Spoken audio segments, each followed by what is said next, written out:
Sure. Well, one of the most exciting therapeutic categories in prostate cancer now is something called radioligand therapy, or theranostics. And that's where we take a tumor-specific target, and then the drug is a molecule that docks into that target, carries with it a payload of radiation, and then the whole molecule is endocytosed by the tumor.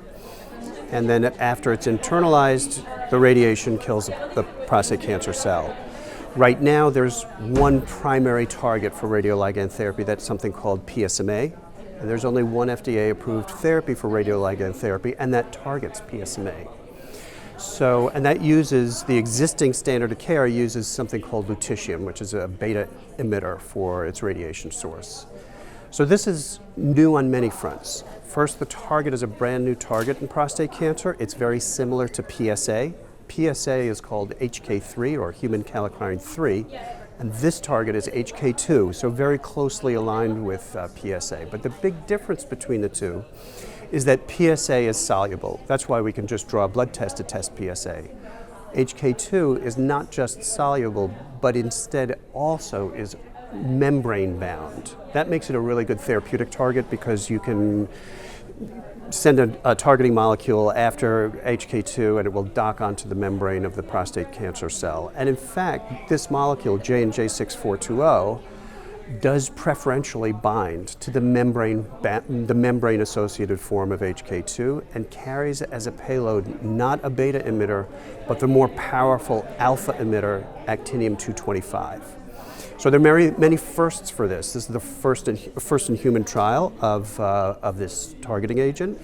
It's the first theranostic to target HK2, and it's the first trial in which HK2 has been used as a therapeutic target. So that's a pretty exciting set of new novel things.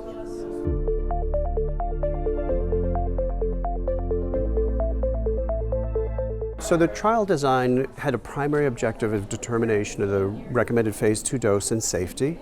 Secondarily, we looked at the agent's anti-cancer effects. Basically, we're looking at the terms of population, metastatic prostate cancer populations who had previously progressed through at least one androgen receptor pathway inhibitor. The trial was agnostic to prior chemotherapy, but did preclude prior radioligand therapy. No one with a superscan could enter, and that was basically it. We had sort of an iterative design in terms of dosing. So we started out with a very standard dose escalation by cohort schema, which is typical of many radioligand therapies, but also many oncologists will be familiar with that design from most oncology drugs. However, we did find that with that dosing schedule of just repeating the dose every 8 to 12 weeks, that we ran into dose-limiting toxicities, and that was primarily related to thrombocytopenia and also interstitial lung disease. So we then moved to a different dosing schedule in which we capped the cumulative dose to 500 to 600 microcuries. And then we found that those two side effects were actually significantly mitigated and reduced.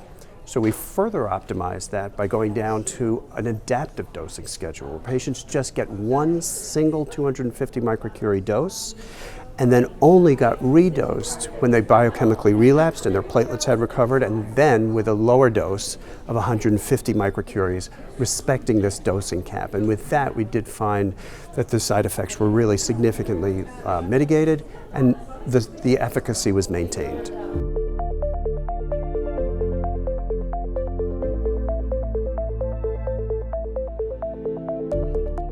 Well, the first question is, should further research be ongoing? Do you have enough of a signal both in terms of safety and efficacy? And I would say yes. We've figured out how to mitigate the most significant toxicities. And the drug does have significant anti-cancer effects. At the 250 microcurie dose, we saw 44% of a confirmed PSA 50 rate, a 9% per confirmed PSA 90 rate, 18% overall radiographic response rate in those patients who had measurable disease. Durability of response was really quite good. About 28% of patients had a 6-month duration of effect, and there are patients for whom that was even greater. Even with a single dose of this drug, you can get really prolonged responses. For example, we have one patient who's been on study for 2 years and has only required 3 doses of treatment given every 9 months apart. So there is significant activity. The safety profile, I think, after all these iterations is understandable. We understand what the maximum tolerated dose is, how to stay under it, how to dose appropriately for patients to minimize any side effects. So I think that this should move forward. We're now looking at patients who have received prior radioligand therapy and continuing to explore the adaptive dosing schedule, and so the research goes on.